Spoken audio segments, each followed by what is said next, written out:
I've got another shoe on for you. Here's my opinion on the Altra Torin Plush 4.5 in 2022.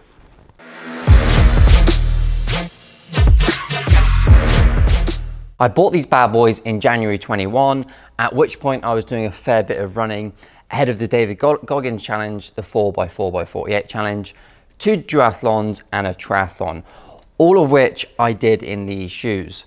Since then, I've trained in these for most of my running and also done this year's David Goggins challenge 4x4x48 in them and also a duathlon. So I've used them a fair amount over the last year and a half and adding up to approximately 400 miles, which isn't loads compared to some crazy runners out there, but how have I found them? Let's start with the good and then the bad. When I first put them on, they were super comfy, and to be honest, they still are, despite them being really worn now.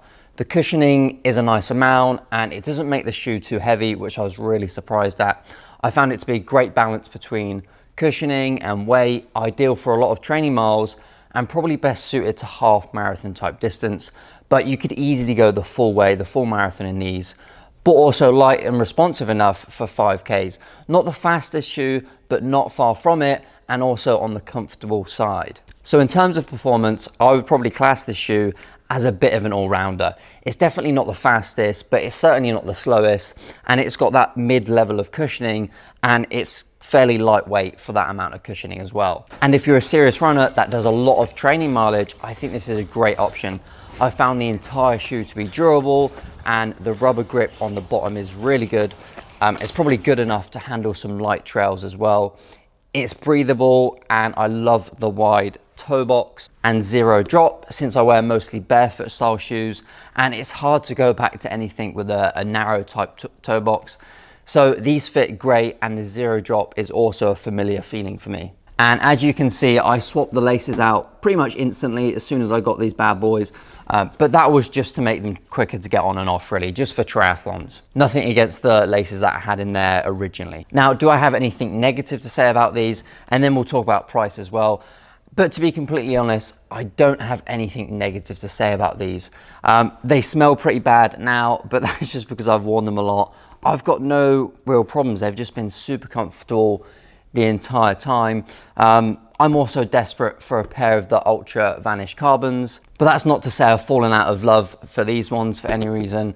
And I'm going to continue to use these for the next few events that I've got, and definitely all of my road running kind of training, but I may venture into a carbon shoe for faster runs or events, but really I've got no reason to stop wearing these. They still feel good. Maybe the cushioning's gone a little bit, but they're super comfortable, good for the training mileage. So I'm happy to continue wearing them. Now onto the pricing.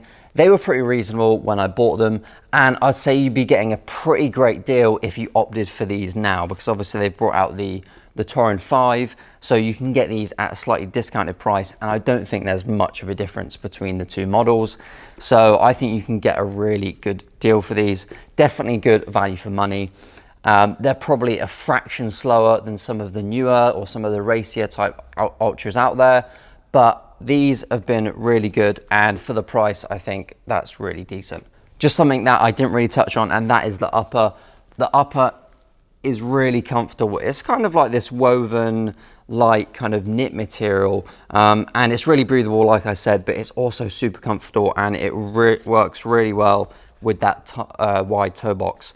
So that's really nice, and like I said, the cushioning is probably mid-level cushioning or maybe towards the max level cushioning, but that's still nice and light, really nice and cushioned. Just a simple, effective shoe. Now, any questions on these bad boys, leave them in the comments below. If you found this video useful in any way, then please give it a like and subscribe to the channel if you want to see my future reviews or any fitness type stuff. But until my next video, have a really good one, and I'll see you then.